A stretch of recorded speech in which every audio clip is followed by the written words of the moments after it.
and welcome back to the cookery show I prepared earlier. We have got a question now from Ross Kemp.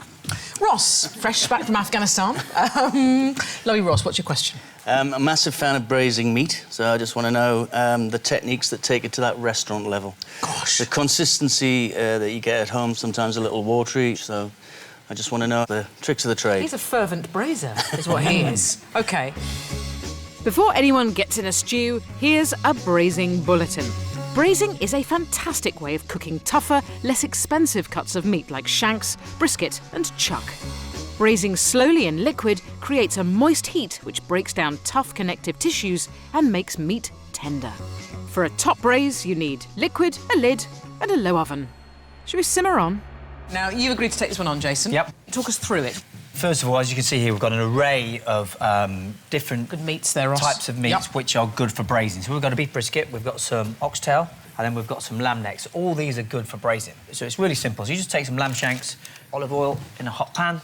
So the first stage of braising is to brown the meat. Yeah, just get that hot, nice and hot, and that helps flavour it. Right, in goes the veg, like so. Going to roast that off very quick. And we're getting a nice caramelisation around them. OK. That's it. Give it a nice brown all the way over. All right, let's pretend for a few minutes that this has sort of gone nice and caramelised. A little bit of tomato paste, but it's really important that you cook it out, you know? Yeah. So you let it get nice and caramelised. So that's roasting down nicely. In goes the herbs. You're not tying the herbs, they're just going to be loose? No. OK. In goes the garlic. And how much do you taste of that in the end dish? I mean, does that really make the difference? Yeah, of course, absolutely, for sure. There's no point putting it in if it's not going to flavour the dish, you know? And then cover that with wine. And then we're going to reduce that right down to a glaze, OK? And then we're going to add our lamb shanks. So you're not actually using that much liquid at this stage? You're going to take it right down? So we'll nicely caramelise those, like so. Stick them in. We'll put a little bit of black pepper in there. Now we're just going to cover those with stock. Do you braise, Lisa? Yeah, we do. We braise quite a lot. Yeah. Cheap cuts of meat, but really nice and tasty, warm in the heart, you know. It's fall off the bone. Exactly. So this then gets brought to the boil. Yep. OK, and then we get the oven on about 80, 90 degrees, and we're going to leave it in the oven for about an hour. And you've got the cartouche? Got the cartouche. We're Or stick that bit of bad boy in paper, there. as we like to say in Croydon. Yeah, stick that on there like that, just to stop the meat popping out the top of the liquid, you know? OK, so it keeps it sort of submerged. That's it. And then this just goes straight into the oven, like so. And then, you know, not every oven's exact, so you just got to leave it in there. You've got to take it out. When it's ready to fall off the bone, then it's ready, you know? Right, so here we've got one we've done earlier. And it's really crucial that when you take your meat out, pass off your vegetables and all your aromats straight out, and then start to reduce that down. And if you're going to keep it to serve the next day, put your meat back into the stock and put it back in the fridge. Right. That's exactly what we've done here. Now we've got all that, can you see?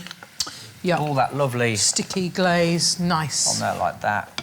And then we're just going to cover that. Would he be putting too much liquid into the pot when he's braising, that it kind of runny consistency of the liquid as well? It could be, yeah. I mean, you know, it's really important that you've only just got enough liquid to cover what you're braising. Yeah. I suppose it's a fear of it drying out.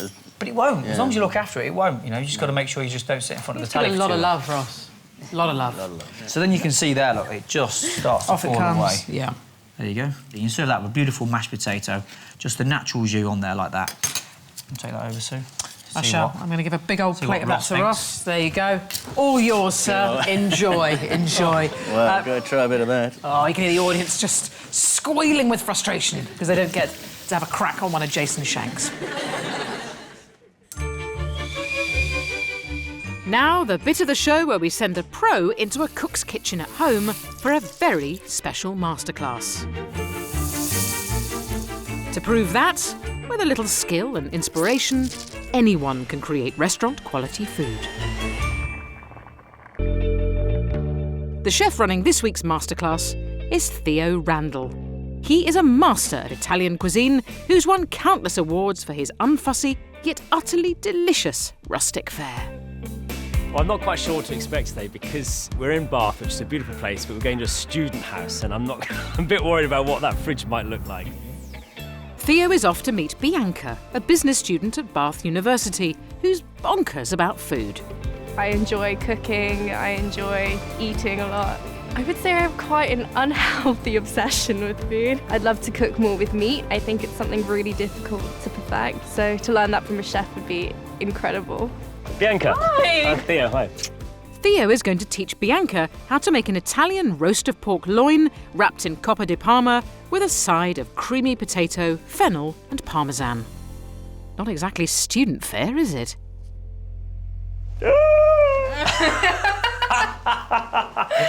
Few tins opened. Someone's been at the hummus late last night. And then... When was the last time you cleaned the fridge? Don't worry about that. We don't need the fridge. I've got everything here. So I'm going to do a pork dish. First off, the pork loin has a little trim. This is my favourite little Oh, knife. lovely. Great, brilliant. Oh, it's blunt. It's overused. You haven't got a steel, use the back of a knife. We want to keep some of that fat on there, because the fat's where the flavour is. Cut down the bone, and we're going to release that lovely big chunk of meat. To make this pork top-notch, Theo prepares a rub to help it along. A little trick with garlic is put a bit of salt on there, and then use the salt almost like an abrasive. And you can just sort of mash that garlic into a paste. Rosemary goes really nicely with pork. Okay. So I always think quite hard herbs go well with pork. So things like rosemary, sage, thyme, zest this lemon. This knife's really sharp now. Get a little bit of juice, butter. Mash this all together. Spread this over on this side. And wraps it with a special Italian salami. So what exactly is coppa di Parma? So coppa di Parma is a kind of salami, and this particular one has been brined in sugar and salt and lots of herbs. All the fat in there will actually go through the pork and baste the pork and give it loads and loads of flavour. Pancetta or prosciutto work very well too. They're roasting the pork at 190 degrees centigrade until it's cooked but not dry, about 30 to 40 minutes. Next for the creamy potatoes. Theo's perking them up with fennel, a rather assertive bulb.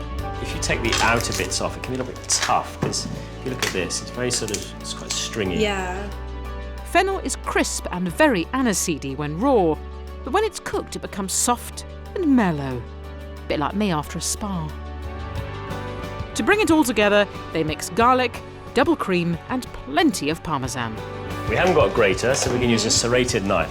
Watch your hands though. Mix it all together. Yum, yum. Pop this in here. And it's baked for 30 minutes until crispy.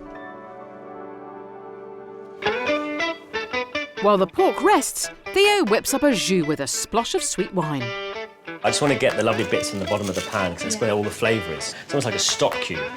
And it's reduced in 5 minutes. Theo and Bianca have created a slap-up student meal for her housemates.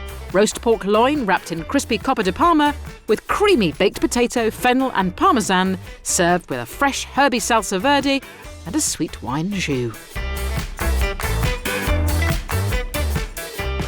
Guys, ready for you? Hi, I'm Theo. Nice to meet you. Nice to meet you. Nice to meet you. Cheers. Cheers. That's amazing. There's so much flavour in it, and the pork is really juicy. I like the sauce as well. Good. Every dinner party, I'm going to impress everyone with this dish. You will perfect this dish. I will. I thought today was brilliant. I think Bianca really enjoyed it, and she learned something. Theo was an incredible teacher, and I think I have actually found my new go-to Sunday roast, so that's fantastic.